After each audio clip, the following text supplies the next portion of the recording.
Boa noite, irmãos. Quero saudar todos com a paz do Senhor Jesus e convidá-los a abrir a palavra de Deus na segunda carta de João. Hoje à noite eu quero continuar o tema que comecei hoje de manhã, como tratar os falsos profetas. Eu descobri que a água vem já no copinho aqui. Então, vocês dão licença. Hoje pela manhã eu estava muito rouco. Eu disse a vocês que eu ia até onde podia ir com a garganta rouca e falei 1h10. Então, eu estou ainda rouco, mas eu estou com medo de dizer isso para vocês não pensarem que eu vou falar 2 horas ou alguma coisa assim. Mas vamos até onde vai dar. Isso aqui foi feito por Franklin. Eu tenho que abaixar para colocar aqui.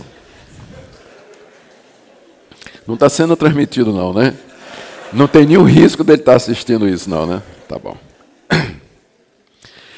Segunda carta do apóstolo João. É o menor livro da Bíblia nas nossas traduções em português. Vamos ler do verso 1 até o verso 13, só tem um capítulo. O presbítero, a senhora eleita, e aos seus filhos, a quem eu amo na verdade, e não somente eu, mas também todos os que conhecem a verdade, por causa da verdade que permanece em nós e conosco estará para sempre. A graça, a misericórdia e a paz da parte de Deus Pai e de Jesus Cristo, o Filho do Pai, serão conosco em verdade e amor. Fiquei sobremodo alegre em ter encontrado dentre os teus filhos os que andam na verdade, de acordo com o mandamento que recebemos da parte do Pai. E agora, Senhora, peço-te, não como se escrevesse mandamento novo, senão o que tivemos desde o princípio, que nos amemos uns aos outros. E o amor é este, que andemos segundo os seus mandamentos. Esse mandamento, como vistes desde o princípio, é que andeis nesse amor. Porque muitos enganadores têm saído pelo mundo afora, os quais não confessam Jesus Cristo vindo em carne. Assim é o enganador e o anticristo. Acautelai-vos para não perderdes aquilo que temos realizado com esforço, mas para receberdes completo galardão. Todo aquele que ultrapassa a doutrina de Cristo e nela não permanece, não tem Deus. O que permanece na doutrina, esse tem tanto Pai como Filho. Se alguém vem ter convosco e não traz essa doutrina, não recebais em casa, nem lhe deis as boas-vindas. Porque aquele que lhe dá boas-vindas faz-se cúmplice das suas obras más. Ainda tinha muitas coisas que vos escrever. Não quis fazê-lo com papel e tinta, pois espere ter convosco, e conversaremos de viva voz, para que a vossa alegria seja completa. Os filhos da tua irmã eleita te saúdam. Até aqui, a leitura da palavra de Deus. Como nós dissemos hoje de manhã, logo que o cristianismo surgiu, apareceram versões alternativas da mensagem dos apóstolos a respeito da pessoa de Cristo e da obra de Cristo. Então, diferentes interpretações de quem era Jesus e o que é que ele veio fazer aqui nesse mundo surgiram enquanto os apóstolos ainda estavam vivos. Algumas dessas interpretações tinham a ver com a obra da redenção. O que é que exatamente Cristo veio fazer e de que forma nós podemos nos beneficiar com aquilo que ele fez. Então, essas interpretações com relação à salvação, nós chamamos de heresias na área da soteriologia, palavra que significa doutrina da salvação. As duas mais conhecidas foram o legalismo, que diziam que embora Cristo tenha morrido na cruz por nós, nós ainda teríamos que guardar as obras da lei para sermos salvos. E também uma interpretação que dizia que a morte de Jesus Cristo por nós, ela precisava ser completada com um conhecimento secreto, que era o gnosticismo, que é exatamente, está por detrás aqui dessa carta também.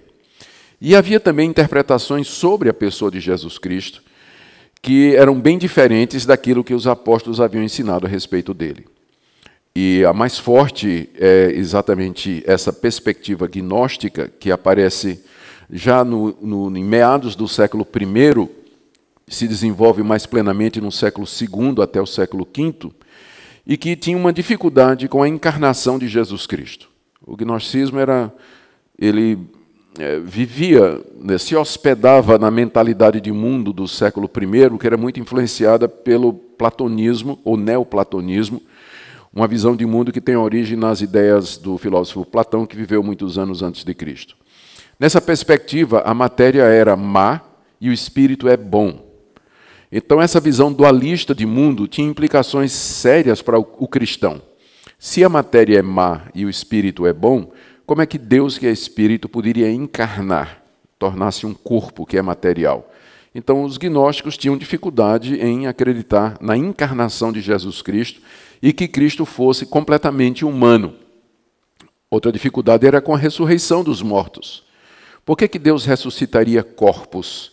Se os corpos fazem parte do andar de baixo da realidade, a matéria é intrinsecamente má ou inferior e Deus é espírito. Por que da ressurreição dos mortos? Trazia implicações para o casamento.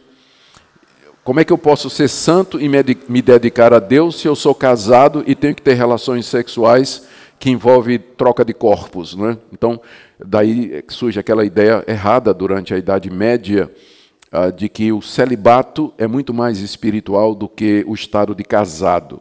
Então tem ideia nessa visão gnóstica de mundo. O que João está enfrentando aqui é diferente do que nós vimos hoje de manhã. A heresia de hoje de manhã era uma heresia soteriológica. Era uma conclusão errada da obra de Cristo. Já que nós somos salvos pela graça, mediante a fé em Jesus Cristo, significa que eu posso viver de qualquer maneira e no fim eu serei salvo de qualquer jeito. Judas chama esse pessoal de libertinos.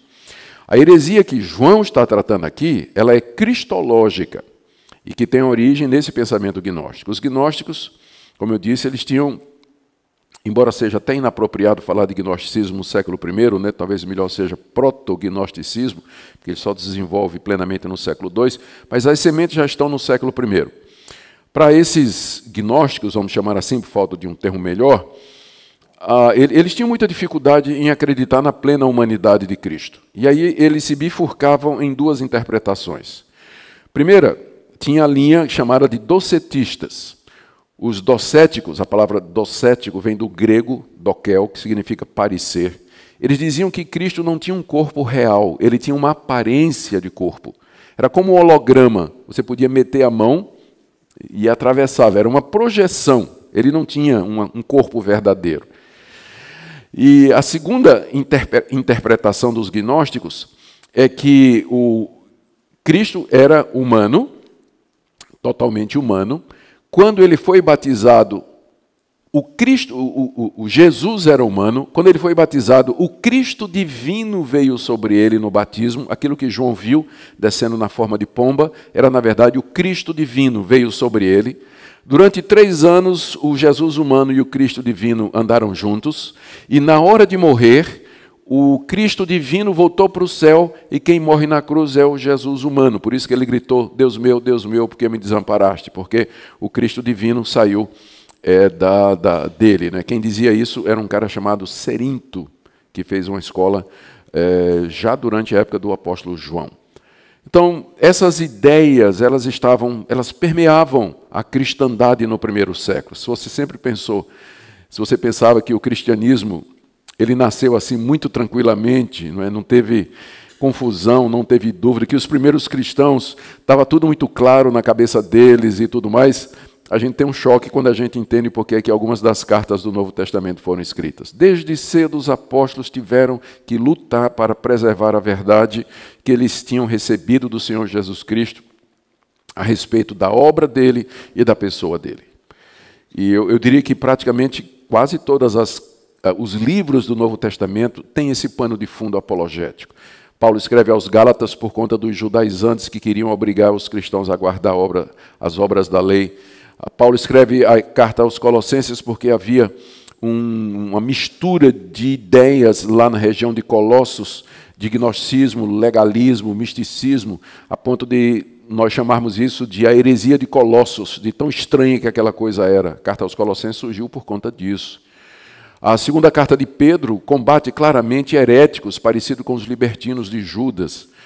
Então, enfim, era uma luta muito grande no primeiro século e nós não devemos pensar que é diferente hoje. Hoje de manhã eu estava dizendo que impressiona a falta de discernimento do povo evangélico.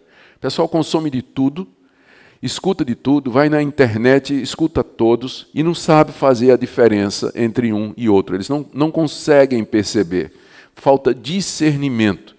Então, o evangelho que a gente tem hoje no Brasil, isso é por conta de uma liderança que ensina ao povo evangélico brasileiro de que a doutrina divide, que a letra mata e o espírito é que vivifica. Vocês já devem ter ouvido isso e com certeza sabem que tem denominações inteiras que elas são antidoutrinárias, que o culto delas, a vida delas é pragmática, gira em torno de teologia da prosperidade, de atender às necessidades básicas de cada pessoa, fazer com que cada um se sinta bem, resolva os seus problemas pessoais, mas não tem uma espinha dorsal teológica, não tem, de fato, doutrina. E o resultado é que ensinos falsos entram na igreja e produzem práticas falsas e levam as pessoas para o caminho da perdição. O que salva é a verdade e não a sinceridade. Você pode estar sinceramente seguindo um falso mestre. Você pode estar sinceramente acreditando no erro. O inferno está cheio de pessoas bem intencionadas e sinceras, mas que elas seguiram o erro, deixaram de seguir a verdade. Por isso que o Novo Testamento se preocupa. Os escritores do Novo Testamento estão preocupados o tempo todo em que os cristãos, eles creiam na verdade e sigam a verdade, porque o que salva é a verdade, não é a boa intenção do seu coração. Por isso, a importância da doutrina, a importância do estudo e assim por diante. E é exatamente por isso que João escreveu essa carta. Ele se apresenta aqui no verso 1 como sendo o presbítero. Então, ele não está dizendo, a gente sabe que foi o apóstolo João que escreveu esta carta. Ele se apresenta como sendo o presbítero porque só tinha uma pessoa no século I que poderia ser chamada de o presbítero. Todo mundo sabia que era João. Tinha muitos presbíteros, mas o presbítero era só um. Era o apóstolo João. Então, a titulação ou é a designação que ele usa para si aqui na segunda carta e na terceira carta que ele escreve. Ele se chama de o presbítero. Uma maneira carinhosa, uma maneira de demonstrar a sua autoridade. Ele era apóstolo, mas antes de apóstolo, ele era um presbítero. O presbítero é a função mais básica da igreja apostólica. Todos os apóstolos, eles eram também presbíteros. Mesma coisa faz João quando escreve Pedro, quando escreve a sua primeira carta, no capítulo 5, ele diz: eu presbítero, juntamente com vocês que são presbíteros. Então, há pouca dúvida de que realmente foi o apóstolo João que escreveu isso aqui. Há uma dificuldade com relação ao destinatário. Ele diz que a carta é para a senhora eleita. Tem duas possibilidades. Primeiro, que era uma senhora crente, por isso é chamada de eleita, não é? Você vê que João não tem problema com eleição, né? A senhora eleita. Não é? João sabe que ela é eleita pelas obras dela, pelos frutos que essa eleição produz.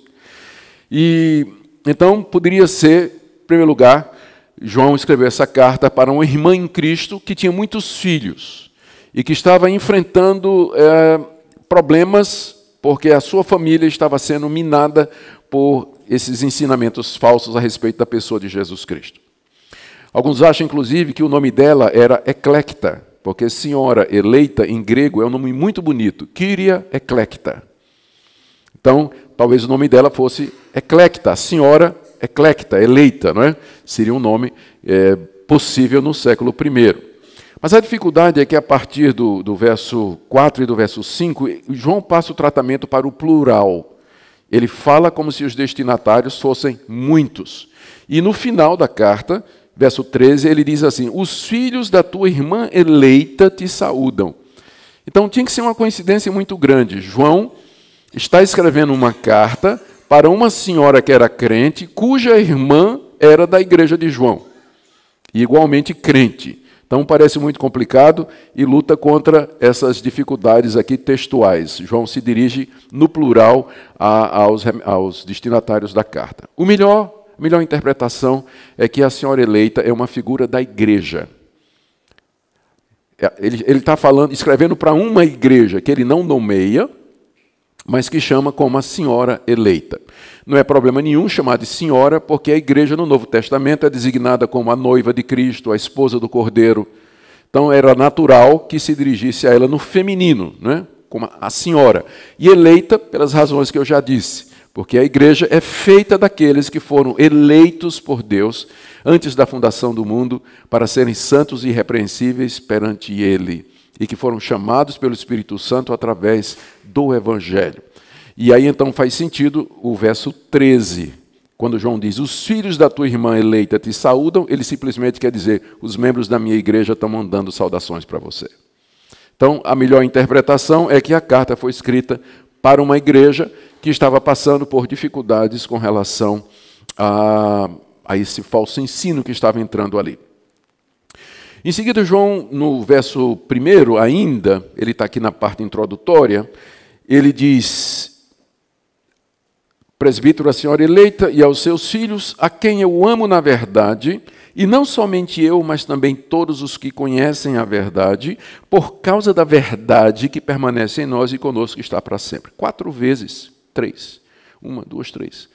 3 vezes João fala da verdade e da importância da verdade. Primeiro, é a base do amor de João pela senhora eleita. João, a senhora eleita, a quem eu amo na verdade. Então, mais uma razão para pensarmos que ele está falando da igreja. O amor de João por essa igreja era baseado no fato de que ele e aquelas pessoas acreditavam na mesma coisa. A verdade do Evangelho serve de base para o amor. Onde não há uma base de verdade, quando eu me refiro à verdade, eu me refiro àquilo que Deus nos revelou em Cristo Jesus. A verdade a respeito de si mesmo, de Cristo, de nós e de que maneira nós podemos nos relacionar. O Evangelho, você pode trocar a palavra verdade aqui pelo Evangelho. O que nos une em amor é o fato de que nós cremos nas mesmas coisas. Há uma base, eu amo vocês na verdade. Ou seja, com base na mesma verdade em que nós cremos, com base nisso, o verdadeiro amor pode surgir. Daí nós não podemos ser a favor do movimento ecumênico, que é um movimento mundial muito antigo, que pretende unir todas as religiões, dizendo que o amor é mais importante do que a verdade, que nós devemos deixar nossas diferenças de lado e nos amar uns aos outros, independentemente daquilo que cremos. É impossível. Biblicamente é impossível, porque a base do amor é a verdade. Eu amo na verdade. Eu posso ter respeito por pessoas que divergem de mim com relação a quem é Jesus e o que ele fez na cruz, a própria existência de Deus, a Trindade e tudo mais, mas eu jamais posso amá-los como irmãos, porque eles não creem na mesma verdade que eu creio. Então, a minha comunhão e a minha tribo, a minha turma, é aquela que professa a verdade. Eu costumo viajar no Brasil, fora do Brasil, para pregar em lugares diferentes pelo mundo afora, e quando eu encontro cristãos nesses lugares, cristãos que eu nunca vi, gente que eu nunca conheci, mas que creem a mesma coisa que eu creio, eu me sinto em casa. É uma fraternidade do tamanho do mundo. O cristianismo histórico une pessoas de diferentes raças, de diferentes etnias, de diferentes línguas em torno da mesma verdade. E em cima dessa verdade, o amor pode florescer. Então, eu amo vocês na verdade, e João diz, não somente eu, mas todos os que conhecem a verdade amam vocês também. Isso que eu falei, não é? O que nos une é exatamente a verdade. Por causa da verdade que permanece em nós e conosco estará para sempre. Por que nós nos amamos na verdade? Porque essa verdade ela está em nós e ela ficará conosco para sempre. Não há dúvida de que João está se referindo ao Evangelho, as boas novas de que Deus nos amou e enviou seu Filho Jesus Cristo, Filho de Deus, Filho de Adão, para vir aqui a esse mundo, para redimir-nos dos nossos pecados. Essa é a verdade fundamental em cima da qual nós podemos ter comunhão uns com os outros e construir um relacionamento de amor. E João, no verso 3, então, termina a introdução da carta fazendo uma oração ou um voto. Esse era o padrão das epístolas no Novo Testamento. A graça, a misericórdia e a paz da parte de Deus Pai e de Jesus Cristo, o Filho do Pai, serão conosco em verdade e amor. João deseja que, na verdade, ele diz, não é? Ele afirma que a graça desse Deus misericordioso, a sua misericórdia e a paz que provém dele, e não somente dele, mas do Filho dele, Jesus Cristo, é a única vez no Novo Testamento em que claramente é dito assim, que Jesus é chamado Filho do Pai. Ele sempre é chamado Filho de Deus. Aqui é a única vez no Novo Testamento em que ele é designado como o Filho do Pai, dando uma perspectiva para nós das sementes da doutrina da Trindade já semeadas e presentes nos escritos neotestamentários. Aqui duas pessoas, o Pai e o Filho, unidos nessa relação aqui do verso 3. Da parte de Deus o Pai e de Jesus Cristo, o Filho do Pai, graça, misericórdia e paz serão conosco em verdade e amor. Vocês percebem aqui mais uma vez. Graça, misericórdia e paz estarão conosco em verdade e em amor. Mais uma vez a verdade é colocada como sendo o caminho ou instrumento pelo qual o Deus triuno, o Pai e o Filho, haverão de derramar graça, misericórdia e paz. Isso com base na verdade. Por que João está enfatizando tanto a verdade aqui?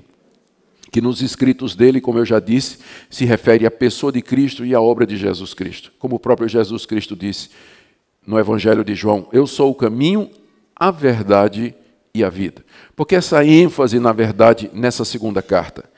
É porque o que estava em jogo lá na Senhora eleita, na igreja, era exatamente a verdade a respeito da pessoa de Jesus Cristo. João começa a carta já enfatizando a importância de nós crermos o que é verdadeiro a respeito de Cristo. Se fosse possível termos interpretações diferentes de Jesus, de quem ele era, e convivermos de boa com isso e nos considerarmos irmãos, não haveria necessidade dessa insistência dos autores apostólicos em que nós nos atenhamos àquilo que nos foi revelado a respeito de Jesus Cristo. A partir daí, então, ele entra na carta propriamente dita, aqui no verso 4, relatando a razão pela qual ele resolveu escrever. Ele diz aqui no verso 4 que ele teve um encontro com membros da igreja. A gente não sabe onde foi esse encontro. Talvez eles tenham se encontrado numa dessas viagens que João fez, ou talvez esses membros da igreja a qual João está escrevendo vieram lá para Éfeso, que era provavelmente onde João estava quando escreve essa carta. O fato é que João encontrou membros da Senhora eleita. E nesse encontro, João ficou impressionado com a firmeza daqueles irmãos. Verso 4, fiquei sobremodo alegre em ter encontrado dentre os teus filhos os que andam na verdade, de acordo com o mandamento que recebemos da parte do Pai. O Pai mandou que nós andássemos na verdade. Essa é a vontade de Deus, que está expressa no Antigo Testamento, está expressa no Novo Testamento, através dos profetas, dos salmos. Deus quer que nós andemos na verdade. João percebeu que aqueles cristãos com quem ele se encontrou, eles cumpriam esse requisito. Eles estavam na verdade, eles professavam a verdadeira fé em Cristo Jesus. E João ficou alegre, porque o verdadeiro pastor se alegra nisso, quando ele vê que os membros da sua igreja professam a verdade, andam na verdade, creem na verdade, testemunham a verdade. Todo verdadeiro pastor que sabe a importância do ensino bíblico, ele fica feliz quando a sua igreja é bem doutrinada. Imagina a felicidade do pastor, né, dessa igreja, quando os membros da igreja voltaram e disseram, olha, nós encontramos o apóstolo João, ele até mandou uma cartinha aqui, ó. Está aqui uma cartinha que a gente... Porque esse pessoal pode ter sido o portador dessa carta lá para a igreja, né? Olha, encontramos o apóstolo João, ele até mandou uma cartinha aqui, esse bilhetinho, né? Que é a menor carta da Bíblia, essa daqui. Ele mandou esse bilhetinho aqui e ele ficou feliz quando ele conversou com a gente e descobriu, pastor, que aquilo que o senhor nos ensinou é a mesma coisa que ele acredita. Ele disse que estava muito alegre em saber que de entre nós, membros daqui da igreja, há aqueles que ensinam a verdade. E aí a gente teve que contar para João que não era todo mundo na nossa igreja que estava professando a verdade. A gente teve de dizer para João que tem pessoas aqui no nosso meio que negam a encarnação de Jesus Cristo. E João ficou brabo. João escreveu até essa carta aqui, ó. Ele mandou que a gente entregasse e que fosse lido na igreja, quando nós dissemos que aqui no nosso meio tinha gente que não acreditava na pessoa de Jesus Cristo. Provavelmente é esse o contexto em que João escreve essa segunda carta. Esse encontro que ele teve com os membros daquela igreja. Aí ele viu que eles andavam na verdade e soube notícias do problema que estava acontecendo lá na igreja. O que estava acontecendo provavelmente era o seguinte: esses cristãos, esses falsos mestres, que um dia tinham crido ou professado acreditar na plena humanidade e na plena divindade de Jesus Cristo, eles tinham se desviado para essa visão docética a respeito da pessoa de Jesus Cristo. E eles continuavam dentro da igreja, alguns, outros saíram como missionários para espalhar as falsas doutrinas. Vocês sabem como as seitas, elas são muito esforçadas e ativas em visitar de casa em casa, fazer uso dos meios de comunicação para espalhar o erro deles e conquistar o maior número possível de pessoas. Então, alguns desses missionários, que um dia tinham sido membros de igrejas cristãs, estavam se infiltrando ou fazendo visitas aos membros daquela igreja. Imagina a situação do pastor, não é?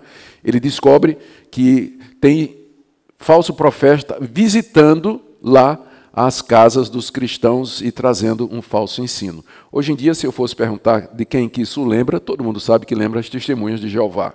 Ou os mormons que vão de 2 em 2, não é? De casa em casa, ensinando, mostrando. Então, eles são muito diligentes e são muito operosos em espalhar o ensinamento deles aonde eles podem. E João, então, sente que é urgente que ele escreva alguma coisa para que essa atividade dos falsos profetas seja interrompida, para que a igreja não dê mais acolhida àquelas pessoas.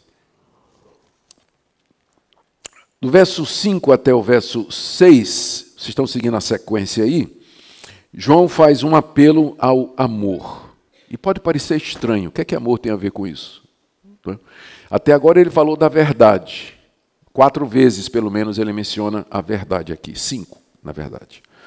Nos 4 primeiros versículos, verdade aparece 5 vezes. E agora, do verso 5 até o verso 6, o foco dele agora é em amor.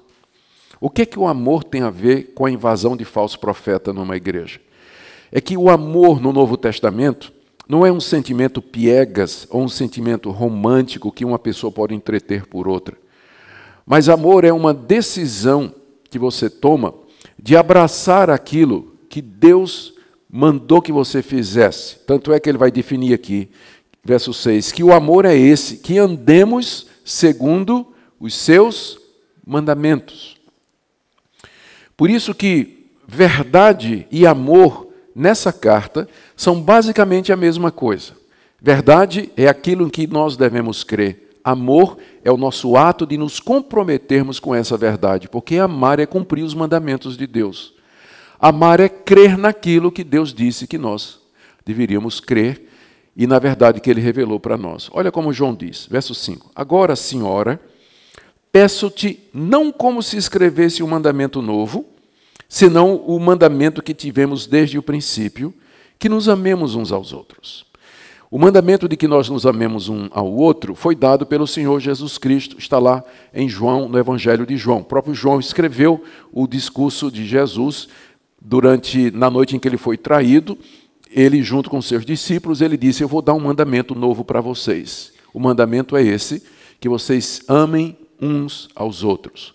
João conhecia isso porque ele estava lá, na noite em que Jesus disse isso. E agora, escrevendo, então, ele diz: eu não estou dando um mandamento novo para vocês, senão um mandamento que nós tivemos desde o princípio. E aqui o princípio se refere ao ministério de Cristo. Desde o princípio, o nosso Senhor nos ensinou isso, que nós nos amemos uns aos outros. O que seria amar uns aos outros? Nesse contexto, ele explica no verso 6.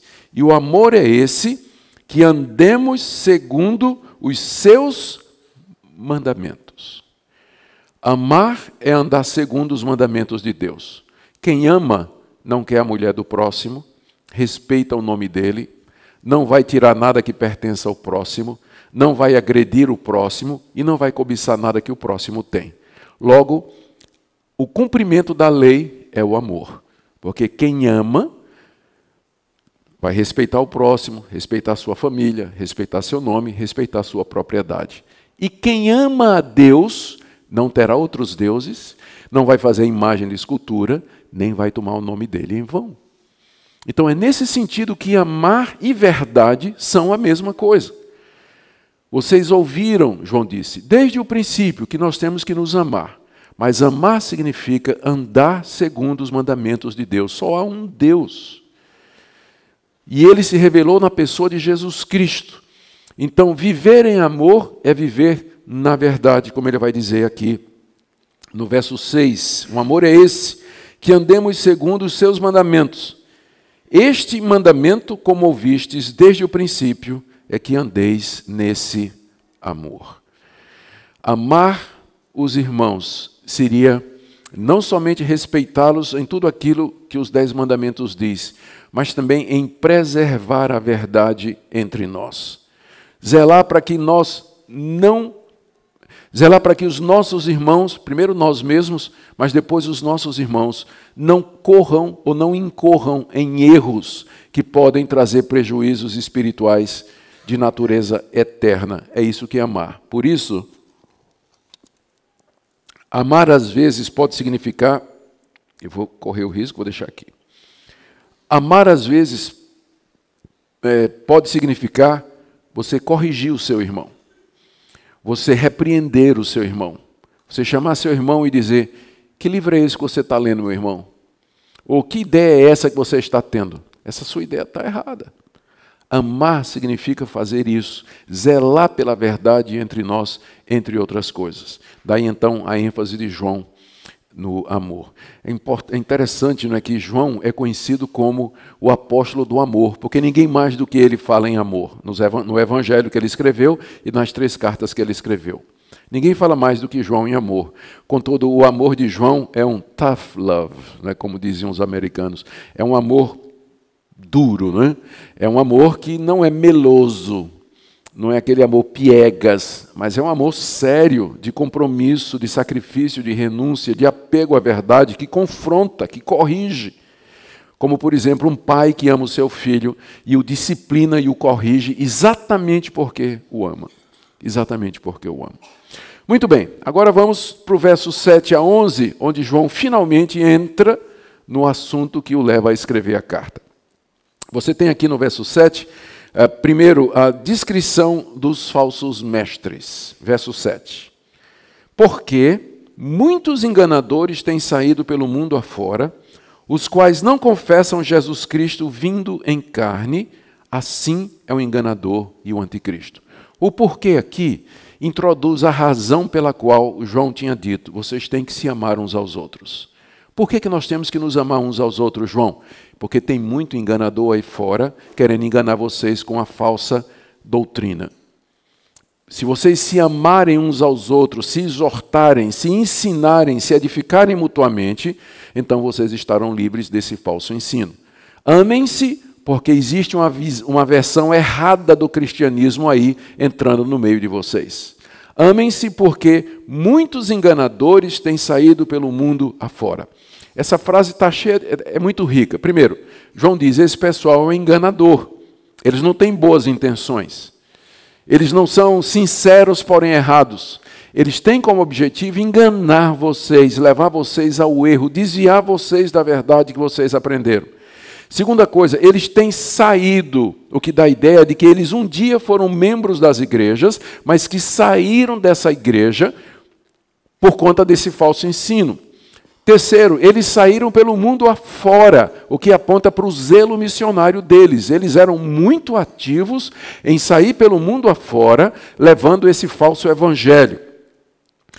E o que é que eles ensinavam? Verso 7. Eles não era o que eles diziam, é o que eles deixavam de dizer. Porque o erro não é só a afirmação, mas a ausência de algumas coisas. Uma vez, eu conheci um pastor, conheço ainda, que eu tenho certeza de que ele é liberal. Mas porque na igreja presbiteriana o liberalismo não é muito bem tolerado, não é? Então tem muitas regras contra o liberalismo, eu sei que ele passou grande parte do seu ministério sem nunca dizer exatamente o que ele queria. Mas eu conhecia gente que foi ovelha dele durante anos. E aí então eu perguntava, ele já pregou sobre inferno? Não, estou na igreja há 20 anos, nunca ouvi ele pregar sobre inferno, não. Ele pregou sobre as penas eternas e que Deus vai mandar gente para a condenação eterna? Agora que o senhor mencionou, ele nunca falou a respeito disso, não. Aí eu saí puxando. O problema não era o que ele dizia, porque o que ele afirmava estava correto. Ele falava de amor, falava de Deus, falava de Cristo e tudo, mas o problema é o que ele deixava de dizer. Que é o caso aqui desse pessoal. Qual era o erro deles? É que eles não confessavam Jesus Cristo vindo em carne. Em outras palavras, Jesus não era plenamente humano. O Cristo, Jesus Cristo, ele não veio em carne, quer dizer, ele não assumiu uma natureza humana verdadeira. A razão para essa afirmação era aquela dificuldade que havia no mundo da época de imaginar o espírito e a matéria unidos no mesmo ser. Porque matéria é má, espírito é bom. Então, se Jesus era de Deus, ele não podia ser humano. Logo, o corpo dele não era verdadeiro, ele não veio em carne, aquele corpo era um corpo espiritual. E a gente fica pensando, mas qual é o problema disso? Pensando bem, qual é a dificuldade disso? Afinal, ele era uma pessoa especial, ele era o Filho de Deus. Por que a insistência do Novo Testamento de que ele tinha que ter um corpo verdadeiramente humano? A razão é que se Cristo não fosse tão humano como você e como eu, ele não podia ser o nosso representante. Para que a morte dele na cruz pudesse valer para mim e para você, ele precisava ter a mesma natureza que eu tenho. Você não pode, não teria como Deus transferir para mim os méritos da morte de Cristo se ele não tivesse sofrido como verdadeiro homem. Se foi a raça humana, se foi por um homem que o pecado entrou no mundo, Adão, teria que ser por outro homem que a salvação viesse também. Então daí a insistência dos autores do Novo Testamento na plena humanidade de Jesus Cristo. Ele era gente como vocês e como eu, sujeito às mesmas tentações, às mesmas fraquezas, à exceção, é claro, de que ele não tinha uma natureza pecaminosa como nós temos, mas a humanidade dele era verdadeira. João considera isso tão sério e tão importante que ele diz no final do verso 7, que quem nega a plena humanidade de Cristo, esse, na verdade, é o enganador e o anticristo. Os primeiros cristãos sabiam a quem João estava se referindo. O anticristo é uma figura que aparece já no Antigo Testamento, nas profecias de Daniel, que é chamado o abominável da desolação. Daniel falava de uma pessoa que haveria de se levantar no meio do povo de Deus, querendo ser Deus, enganando todo mundo e fazendo cessar o verdadeiro culto a Deus. Depois o Senhor Jesus pegou essa profecia de Daniel e repetiu no seu sermão escatológico, dizendo que a vinda dessa pessoa daria início ao período que é chamado de grande tribulação, ou de grande sofrimento sobre a terra. Está lá em está lá em Marcos capítulo 13. Quando vocês virem o abominável da desolação que falou o profeta Daniel, então fujam, porque será um tempo de grande sofrimento e grande tribulação. E Paulo pegou esse conceito e se referiu a esse abominável da desolação como sendo o iníquo, o filho da perdição, o homem da iniquidade, está tudo lá na primeira e segunda carta aos Tessalonicenses. Aquele que seria a própria encarnação do diabo, que haveria de se sentar no trono de Deus, no lugar de Deus, como se fosse o próprio Deus, capaz de fazer sinais e prodígios e maravilhas para enganar, se possível, até os eleitos, nas palavras do Senhor Jesus Cristo.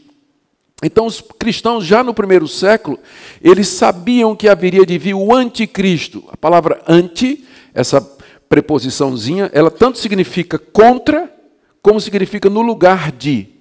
Então anticristo tanto pode significar alguém que toma o lugar de Cristo ou alguém que é contra Cristo. E João diz que quem nega a verdadeira humanidade de Jesus, este é o enganador e o anticristo.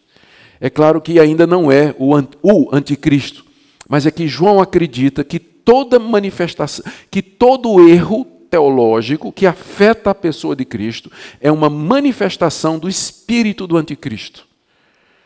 Então, o anticristo ainda não chegou. Mas muitos anticristos já estão presentes no mundo, ensinando falsas doutrinas, ensinando heresias, ensinando conceitos que são contrários à pessoa do Senhor Jesus Cristo. Como é que nós devemos reagir, então, diante desses anticristos? Aqui é o ponto de João. Primeiro, no verso 7, ele identifica os falsos mestres e o erro. No verso 8, ele traz, então, uma cautela para a igreja. Acautelai-vos, para não perderdes aquilo que temos realizado com esforço, mas para receberdes completo galardão. Cuidado, diz João, se vocês seguirem o ensino desses homens, a respeito da pessoa de Jesus Cristo, o meu trabalho como apóstolo terá sido em vão.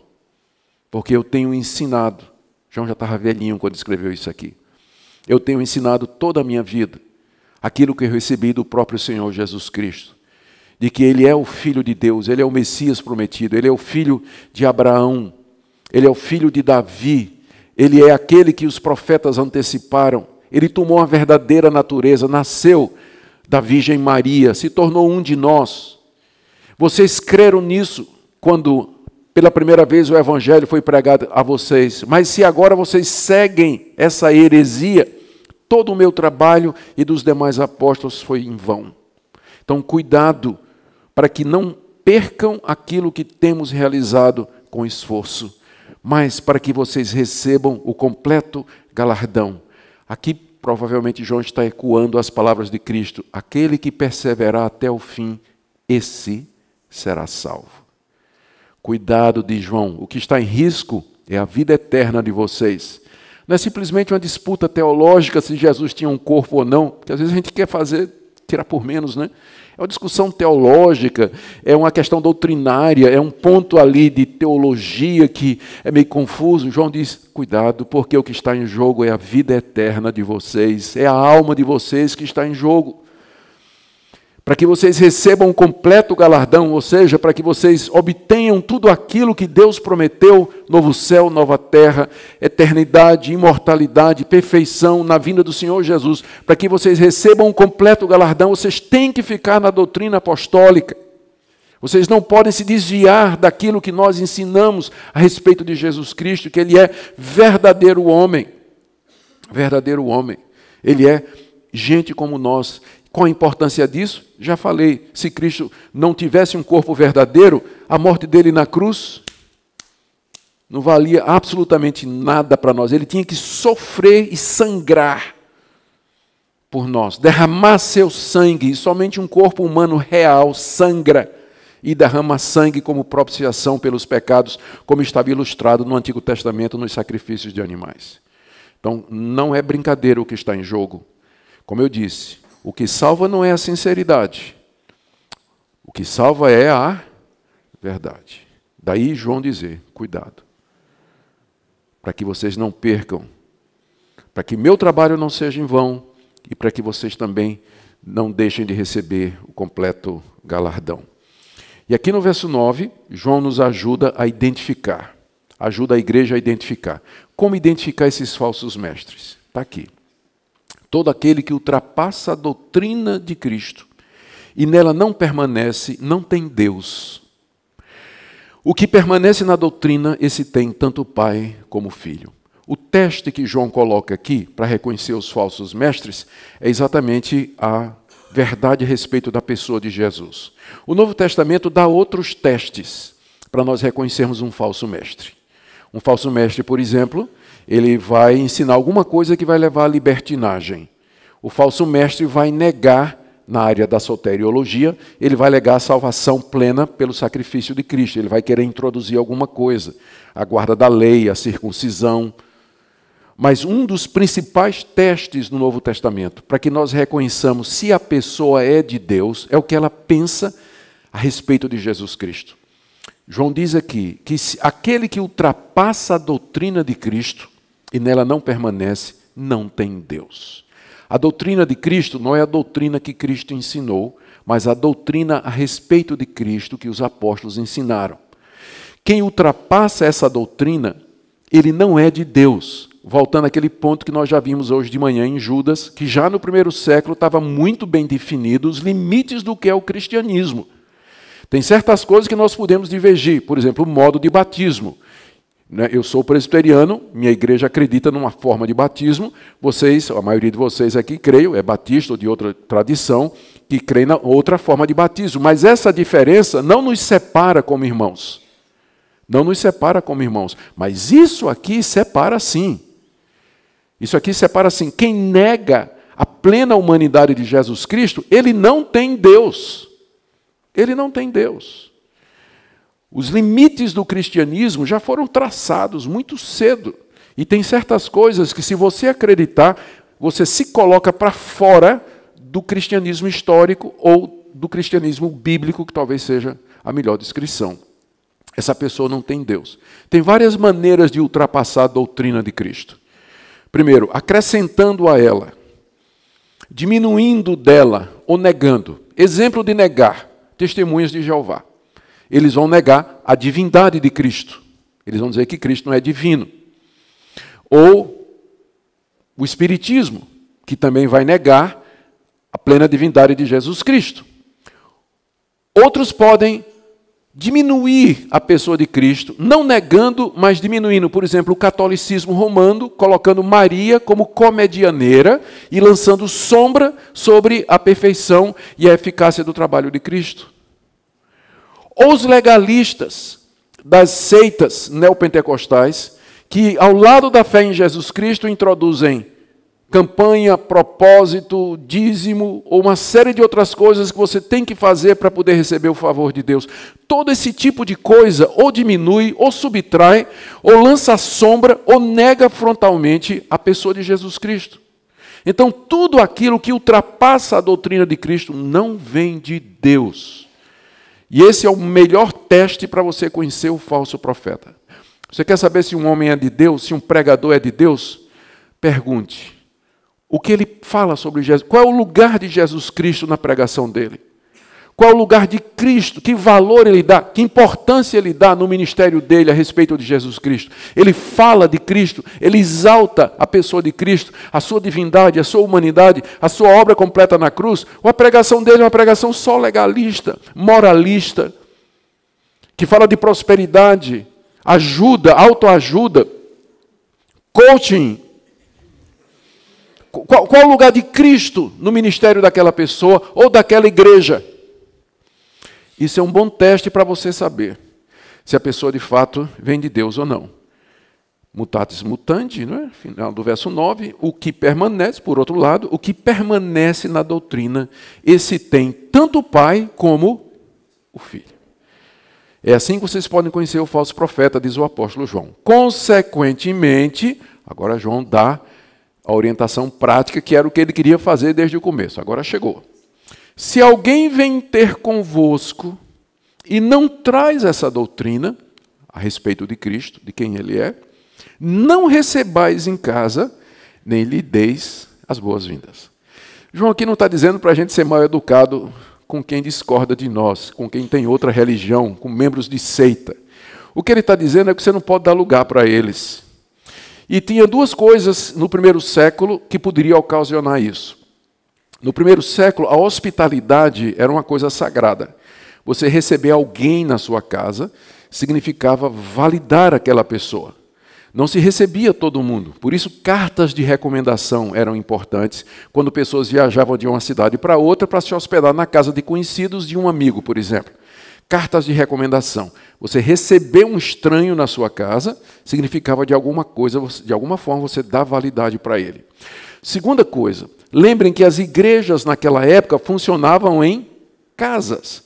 Então o que João pode estar dizendo aqui é o seguinte: se vocês dão espaço para essas pessoas falarem nas casas, enquanto igrejas, né, enquanto vocês estão reunidos nas casas de vocês como igrejas, vocês não devem fazer isso.